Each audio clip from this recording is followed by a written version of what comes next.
ಸ್ವತಂತ್ರವಾಯಿತು. ಅದರ ನೆನಪಿಗಾಗಿ ನಾವು ಪ್ರತಿ ವರ್ಷ ಆಗಸ್ಟ್ 15ರಂದು ಸ್ವತಂತ್ರ ದಿನಾಚರಣೆಯನ್ನು ಆಚರಣೆ ಮಾಡುತ್ತೇವೆ. ನಮ್ಮ ದೇಶವನ್ನು ಹಲವಾರು ಬ್ರಿಟಿಷರು ಆಳಿದರು. ಪೋರ್ಚುಗೀಸರು, ಗ್ರೀಕರು, ಡಚ್ಚರು, ಇಂಗ್ಲಿಷರು ಇನ್ನು ಹಲವಾರು ವಿದೇಶಿಯರು ನಮ್ಮನ್ನು ದಾಸತ್ವದಲ್ಲಿ ಮರಳುವಂತೆ ಮಾಡಿದ್ದರು.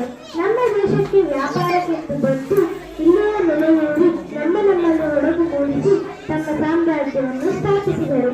ಇವರುಗಳಲ್ಲಿ ಇಂಗ್ಲಿಷರೇ ಸುಮಾರು 200 ವರ್ಷಗಳ ಆಳ್ವಿಕೆ ನಡೆಸಿ ನಮ್ಮನ್ನು ದಾಸತ್ವದಲ್ಲಿ ನುಗ್ಗಿದರು. ಭಗತ್ ಸಿಂಗ್, ಲೋಕಮಾನ್ಯ ತಿಲಕ್, ಮಹಾತ್ಮ ಗಾಂಧೀಜಿ ಹೀಗೆ ಹಲವಾರು ಮಹಾನ್ ನಾಯಕರು ತಮ್ಮ ಜೀವನವನ್ನೇ ಮುಡುಪಾಗಿದ್ದು ನಮ್ಮನ್ನು ದಾಸತ್ವದಿಂದ ಮುಕ್ತಗೊಳಿಸಿದರು. ಬಾಲಗಂಗಾಧರ ತಿಲಕರು ಸ್ವರಾಜ್ಯವನ್ನು ಜನ್ಮಸಿದ್ಧ ಹಕ್ಕು, ಅದನ್ನು ನಾವು ತಲೆಗೆ ತೀರುತ್ತೇನೆ ಎಂದು ಹೇಳಿದರೆ, ಸುಭಾಷ್ ಚಂದ್ರ ಬೋಸ್ ಅವರು ನನಗೆ ನಿಮ್ಮ ರಕ್ತ ಕೊಡಿ, ನಾನು ನಿಮಗೆ ಸ್ವಾತಂತ್ರ್ಯ ನೀಡುತ್ತೇನೆ